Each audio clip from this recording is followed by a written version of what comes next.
Hello and welcome to the Divorced Dadvocate, where we help dads create a healthy and less traumatic divorce. My name is Jude Sandoval and I am your host. Thanks for listening today. And we have a unique topic that is ways to support a dad going through divorce. And I wanted to recognize our listener, Chris, who emailed me in about this topic. Chris is going through a divorce, and he has a friend that found and is listening or has been listening to the podcast and turned him onto it. And in return, Chris and I, through the divorce quiz and through the website, got to meet and talk a little bit about what he's going on. But he also asked if there are any other resources for friends or family to assist dads going through divorce. And I thought that was a really fantastic question. So that's why I created this topic for the website or for the podcast today. But before we jump into it, let me just also remind you that the app is out.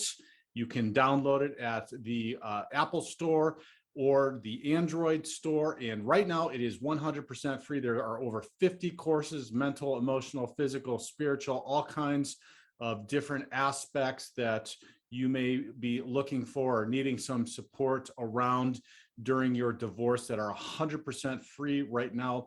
If you go to the divorcedaddvocateapp.com, you can download it there, or just go to the website at thedivorcedaddvocate.com and click on Get the App.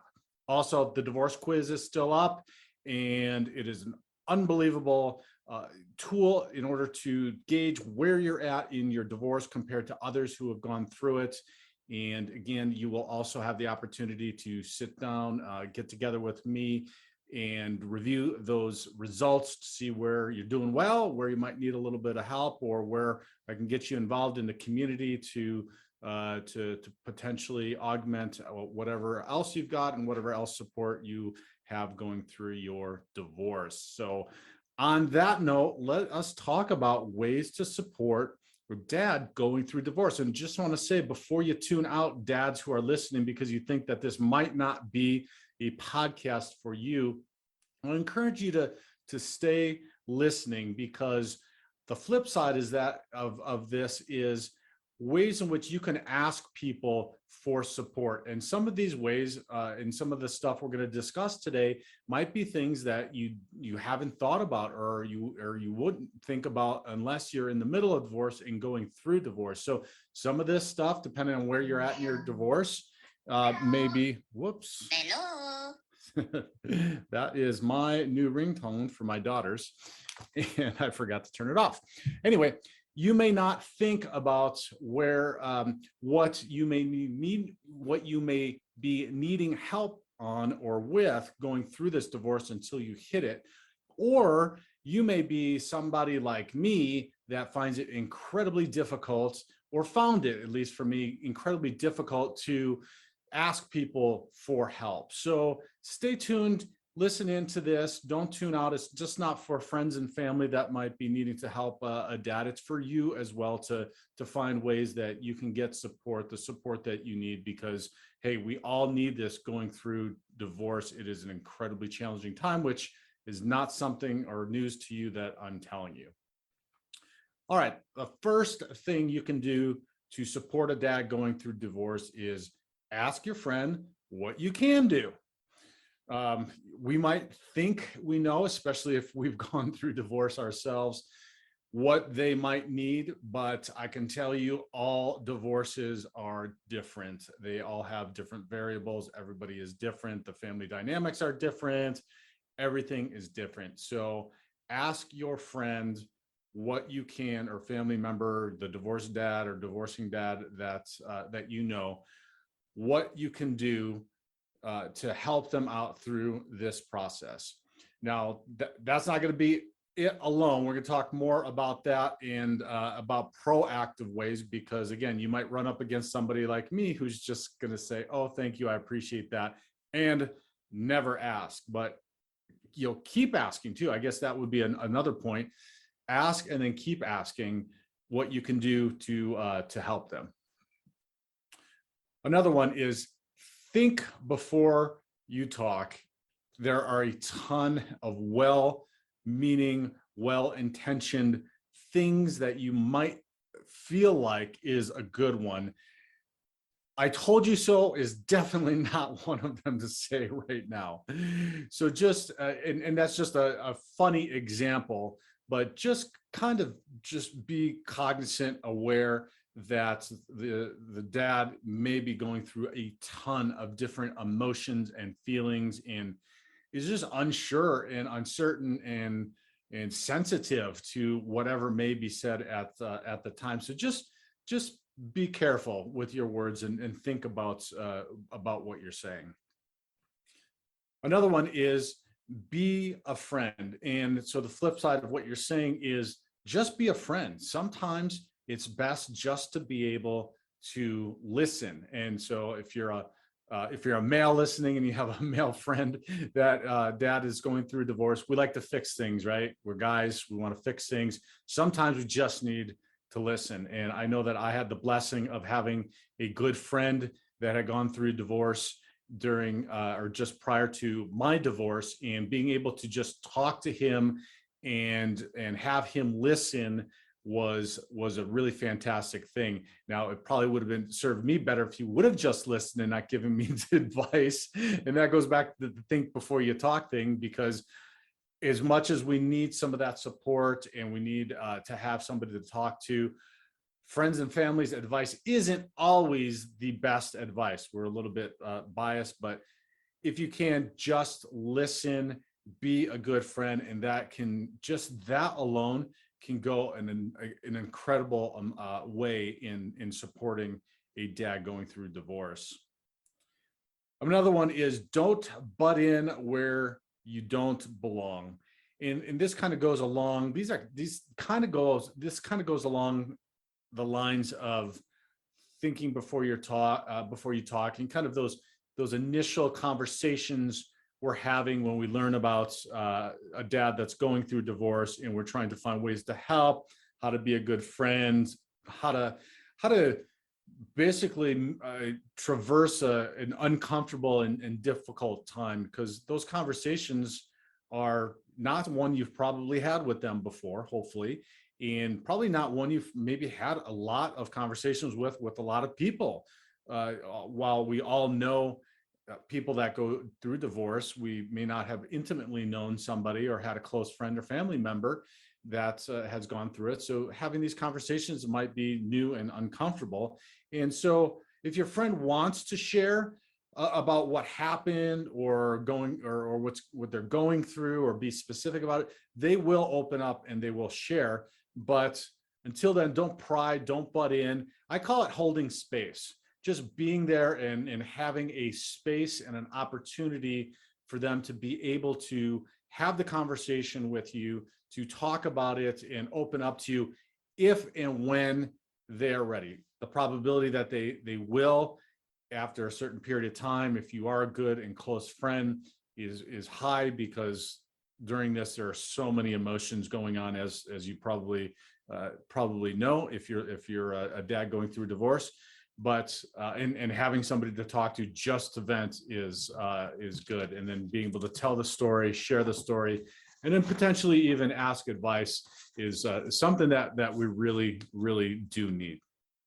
So the next one is zip it. Yes, don't give advice, and I just mentioned that. And this, again, as guys, if you're guys listening, that's kind of hard. If we're guys and we've been through divorce, then we may think that we really know what we should be doing. But it's really tempting to start giving advice, start strategizing, trying to help fix, start doing all of that stuff. And if you can just avoid that, just give them the time, hold that space, be there for them, give them the opportunity to open things out. Use words like have you considered, or what do you think about this? Ask lots of questions that are open-ended that might help them to open up, but don't give advice unless you are asked for advice from them. Another one is when you are given advice or you're having open conversations about this, be 100% honest with them about anything that's going on. So, and this may be something like you're a friend with both them and their future ex-wife. Be open if you've been in communication with that person, because you do not want to have a difficult or create a more difficult, uncomfortable circumstance around their life, because it is already difficult and challenging and uncertain and all of these different emotions that are going on. So be honest about everything. And being honest doesn't just mean being honest when you're asked a question. Being honest is being forthright about anything that might be going on, any information that you might have. If you're in correspondence, like I said, with family members or other family members, or if depending upon your intimacy with the divorced dad and their family, be open, be forthright, be honest about everything. And that also includes being honest with what you may feel if they're asking you for your opinion. But again, wait for that ask. Wait for that ask of advice before giving advice. Wait for giving your opinion about something until they ask your opinion. And be honest about that opinion. Telling them what you think that they want is not necessarily going to be beneficial to them in the long run. You might think it's going to make them feel better at the time. Commiserating with them might make them feel better, but I can guarantee you a close friend that has some important information or an important opinion can really prompt somebody to do some self-reflection and have some self-awareness about a situation that they've been in the clouds about, that they've literally been blinded by or been in the forest, to use a metaphor, and help them to look from a different alternative, a different perspective that you may have, having known them for a while and have intimate knowledge of them and their relationship and their family. So be 100% honest with them, but just do it in a sensitive way. Another one is ditch the judgment. Do not be judgmental. This is not a time to be holier than thou.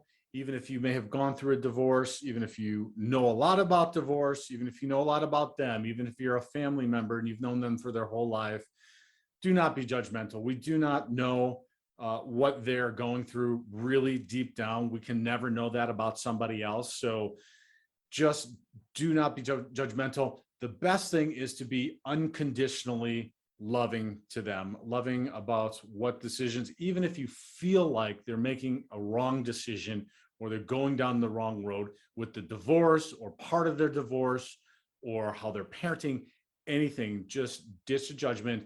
If you can kind of remember the fact that we all go down a road or a path for a certain reason, to learn something about ourselves in order to improve.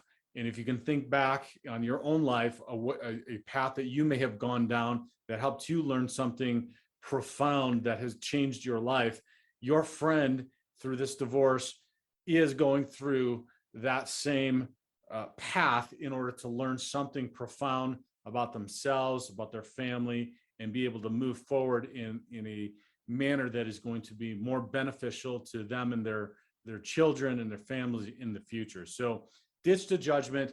You don't know what's right for them. I don't know what's right for them. Nobody knows what's right for you. Just be there unconditionally, holding that space, like I said. Now let's get into some practical ones that you can do, and this is less around the conversations and the mindset and the support and being there mentally and emotionally for them. And this is more about practical kind of what you can do to actually help out. And one of those is to invite them out to do something. This is a time where their whole world, all their environments are completely changing. So the lifestyle that they had is going to be completely different.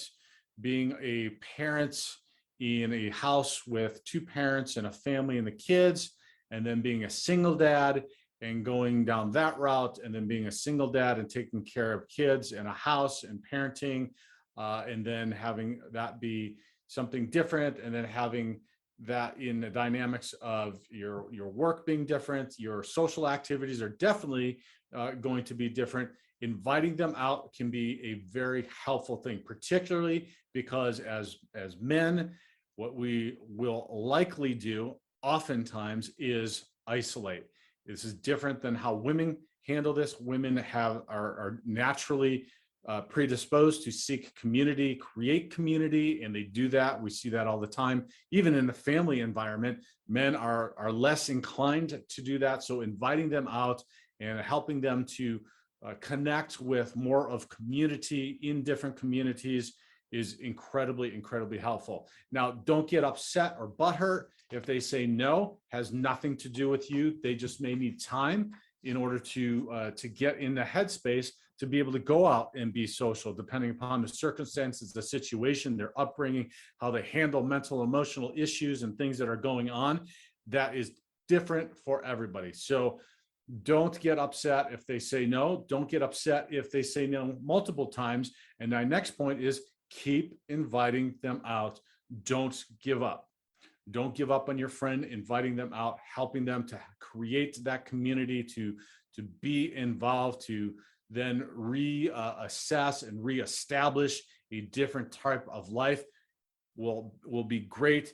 And if you're there to help them do that when they're ready, that's going to be even better. Instead of them having to look somewhere else or find new friends to do that, if you are a good friend or a family member and you're there, it'll be more comfortable. They'll be more inclined to seek that out, to start venturing into those new environments and seeking those new communities if they know you and you're a good friend and they feel comfortable and loved and safe in doing that with you. So keep inviting them out. The next one is don't be a gossip. If you are and have been involved with their family, or you are family and know others who know them or know their kids, or you're in a school community with them, any kind of community, just zip it. Gossiping does not help anything. It's if somebody wants to know something, and if somebody is mature enough to be able to have those conversations, then they should be having those directly with the divorcing dad that they know. So even if, and this happens all the time in families, one family member may be closer, or the one family member may be the one that's in communication with the divorcing dad, and then they're getting the information and then they're spreading it all to the rest of the family, and the rest of the family is looking for that person to be the point person on what's going on. And that is absolutely a recipe for hurt feelings, for misunderstandings, for all kinds of bad communication. So if you have a family member that is asking you for information, I just encourage you to say, hey, why don't you call and have a conversation with the divorcing dad, so that I'm not the one that's in the middle. If they're not mature enough to be able to do that, then maybe they're not mature enough to be involved in this process, because they're not going to be able to provide the love and unconditional love and support and kindness that the divorcing dad needs going through this process. So you can think of this twofold. One, that you're helping your friend, but also you may be protecting your friend from somebody who's not necessarily mature enough to be able to handle this situation in a manner that's going to be beneficial to your friend, and you're gatekeeping from that person doing any further damage, or just not helping your friend or family member through this difficult and challenging time. So that's another one. Do not be a gossip, please. Another practical one, and this is very huge for any divorced person, but a divorcing dad, is babysit, please. This goes back to that changing of environments, and how much that is just drastic and really seismic in our lives, because we're going to 100% when we have our kids during a parenting time as parent, handling everything all of the time. And that's getting the kids ready. That is work, that is homework, that is parenting, that is our self-care, that is everything all the time. And babysitting the kids, even if it is for an hour or two, to just allow them to maybe go to the grocery store by themselves, or to go shopping, or to go to exercise, go work out, or just relax and have a little alone time to gather their thoughts and to do some of the self-care that we talk about all the time, can be absolutely life-changing. So babysitting can be a godsend to a divorcing dad. So please, if you have the abilities or wherewithal to do that, even if it is just a short period of time, offer that up to them. Next one is helping around the house. Again, this falls right in line with that. And helping around the house also includes helping them move, because again, if we're isolating, or we have isolated, or we're going through this and everybody's kind of in the lurch as far as who's friends or who, and how this is working out, and who's mature enough to be able to talk to you about the circumstances, and which friends are going to stay friends and which ones are not. When we get to when the rubber hits the road, and we're actually executing the separation and needing to move, or needing people to help us move or pack or whatever, that just helps immensely. I know I was so blessed to have a handful of friends that helped me do that. And I absolutely would not have gotten through it, because there were just times where I was packing or unpacking and just taking breaks to break down, literally, not break down boxes, me break down and be upset and cry about what it was that was going on. And I don't think probably I would have gotten through the packing or the unpacking if I did not have friends there to help me through this process. So, and that's just not with the moving and packing, but that can also be, maybe it's their soon-to-be ex has moved out and they need help with rearranging furniture, or they need help in finding new stuff for the house, or they need help in figuring out how to get the cooking utensils and the pots and the pans and the knives and everything else that they need to begin to start preparing meals for the kiddos during their parenting time. It can be something like that. Or it could just be helping do something around the house, build some furniture, or help repair something if they're not so handy, or just cleaning, right? The kids make a mess. Yes, they do. We know it. And helping come over, and even if it is for 15 minutes, a half hour, that cleans the kitchen, that will go just such a long way. It means so much to helping them out. And again, all of these, a lot of what we're talking about today is not stuff that is an immense amount of work. 15 minutes, 20 minutes, a half hour, even if it's an hour is an immense amount of time of being able to help somebody. It's just a small commitment that is going to just go so far in helping them. Another one is accept the mood swings. All right, we talk about handling the emotions during the divorce, all the emotions that come up, all the uncertainty, everything that's going on in our mind. As a friend, yes, I know it's so hard to deal with that, particularly if they might be committing to do something and then at the last minute they're not, or you show up and they're breaking down, and it's uncomfortable and difficult and challenging. I was just on a call this week with a guy who's got a friend going through something, and his friend started crying, and he just didn't know what to do, how to go through that with him. And we talked about it a little bit, but it can be uncomfortable, especially if we're not used to that, or depending on our childhood and how we handle that, or how we were taught to handle that. But accept the mood swings. And again, don't take any of this personally, because it probably 99% probably has absolutely nothing to do with you. It has to do with what we're going through and our inability, frankly, to be able to handle it at the moment, because it's so unbelievably overwhelming. So just try to deal with the mood swings and love them through that. Again, hold that space and be unconditionally loving to them. Now, this next one is one you may never, ever have thought about, but I can 100% tell you that it is, man, maybe one of the top three things that you could do to help a divorcing dad, and that is be a court buddy. Court, C-O-U-R-T, buddy. And that's not like helping them court somebody, but that is going to court with them. This process of going to courts is probably one of the most disconcerting, just weird things that we ever go through, because we have no idea. Hopefully we haven't gone through this more than once, and we have no idea what it entails.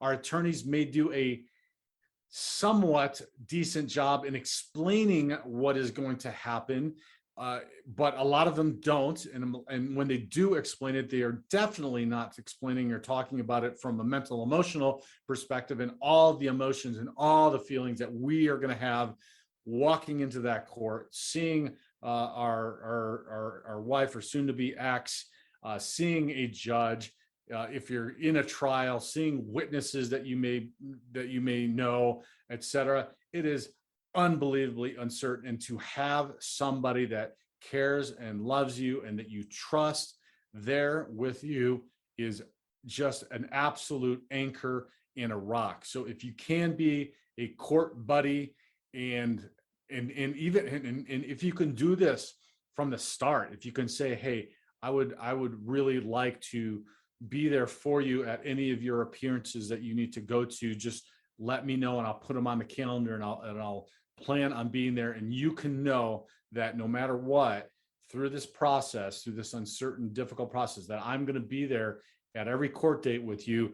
Man, I didn't have that. And I know walking into court, and this is something I talk with guys about all the time, walking into court, you just have no idea. Getting on the stand, you have no idea. All of this, you just have no idea what's going on or what's going to happen. So be a court buddy. That can be an absolute godsend. The next one is do not support unhealthy behavior. Now, we talked a little bit before about friends giving advice that is potentially not beneficial. So this goes even to the next extreme, which is do not support unhealthy behavior that you notice or identify with your friend. Going out for a drink with them once in a while is great. If you see that they're exceeding what would be something that is beneficial or is helpful to just maybe blowing off some steam or being social or exploring a new environment, talk with them about it. Do not support it. Do not be the one that's out there, let's go out again and continuing unhealthy behavior, because it's destructive. This is a podcast in itself, but it's destructive in the sense that it's not like I said, it's not helping them, but it's also potentially moving them away from the ability to identify what it is that they need to be doing.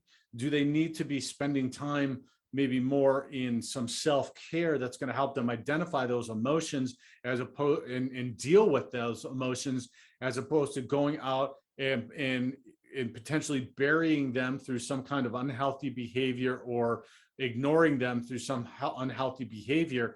And if you're supporting that and you're complicit in that, then that is going to be more destructive for them in the long run, and take and postpone what it is that they need to do in order to make those shifts and those changes in the environment, et cetera, that I was talking about. So and you can do it in a loving manner. Again, it can go back to a simple question like, do you really think that's a good idea? That's always a good one. Do you think it's a good idea? And then let them do the self-analysis and self-awareness. But if you got to step away, you got to say, hey, I really don't feel like I can support that, then that's going to be a good friend too. But that doesn't mean abandon them. That might be not supporting something in the moment or behavior in the moment that you are uncomfortable with. That's not just cutting them loose and saying, sorry, when you get it together, come back and let me know. It's just being honest. Again, a lot of this comes down to having uncomfortable conversations, like the friend I was talking about this week that I had a conversation with that didn't know what to do when his buddy broke down crying. A lot of this is uncomfortable conversations. And hey, maybe in part of this, you're going to learn how to have some uncomfortable conversations in your life. It might not be a divorcing dad, but it might be some other comfortable conversation that you need to have, or you've been putting off, or just needing to learn that you'll be able to work through and learn from doing that with your divorcing dad friend. The next one is resist the temptation to tear down their ex. This one is seemingly counterintuitive, but it kind of goes back to that first one or the second one that I talked about, which was be careful with your words. Be careful with what you're saying. You might feel like saying something around their ex being a bad person or terrible or whatever it might be is a positive thing, but this person was in love with and built a life with this person because they had affections for them and they cared deeply for them. And just assuming that all went away immediately once they either decided to get a divorce or are going through the divorce is not true. And so there's lots of feelings that get wrapped up in this, and it is not just through the divorce process, but it happens post-divorce too. So just be mindful of saying something that is bad about their ex, because it might hit them in the wrong way. And we don't want to add any more strife or mental emotional anguish to this. So if anything, pray for it and speak kindly of and hope for the best for their soon-to-be ex, because that is only going to benefit them in a co-parenting relationship and benefit their children in this co-parenting relationship. Because the thing to remember is that they are not going to be separate from this person anytime soon, unlike a single friend, or not a single friend, but a friend who does not have children. A divorcing male friend or female friend that does not have children is potentially will be at least physically separated and hopefully mentally, emotionally, after they do the work, separate from this person. But your divorcing dad will not be. There will always be interactions. They're always going to see them at some point at transitions, potentially. And so, being supportive of the soon-to-be ex and hoping, praying, sending well wishes to that person, and I'm talking mentally in your mind and in how you're talking with your divorcing dad, is going to help them through that process, help them to process the feelings that they have about what's happening and about their soon-to-be ex-spouse. This next one might be a little challenging if you're a guy, especially if you know a divorcing dad, but it is get physical. And what do I mean by get physical? I mean, give them a hug. And that's a challenging one sometimes. And I mean, give them a hug, right? Not like the guy's shoulder hug or the guy pat hug. Just, I can't tell you how many times I've said, can I give you a hug? And I've given men hugs and they just break down crying. We're going through a time where we've lost some of that physical touch. And if that's one of your love languages, like it is mine, that physical touch that we have with our spouse and our soon-to-be ex, even our children, because we don't have our children around as much anymore. That's a really, really tough one. And if you grew up in an environment with a family that may not have been very physically loving and touching and nurturing, then that might be difficult as well. So give a hug. You can simply ask, can I give you a hug? And I'm telling you, you're going to be amazed the number of times that the answer is yes, and you're going to be amazed the number of times that the reaction that you're going to get around that. And just don't be surprised if it elicits something like a breakdown of crying, and just that's okay. That's a good thing.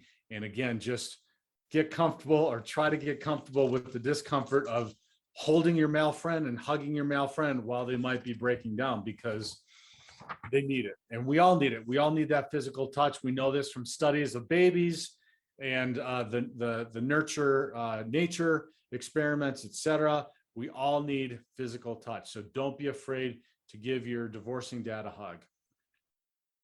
Another one is, and this goes back to the practical ones about similar to helping with babysitting and helping with household stuff, is bring food.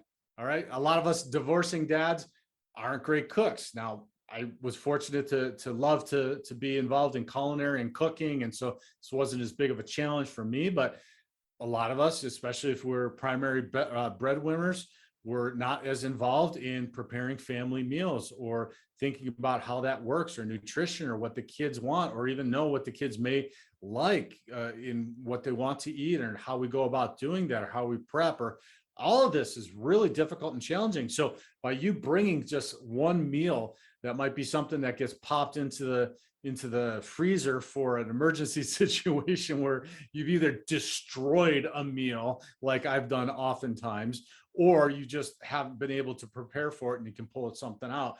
It helps absolutely a great deal. So bring some food, or even if you can bring some food and spend time with them and their family, that's in creating some community, that's helpful as well. Or bring food and babysit and do a repair at the house, or pack a box at the house. That'll be like the triple crown of you being the most amazing friend.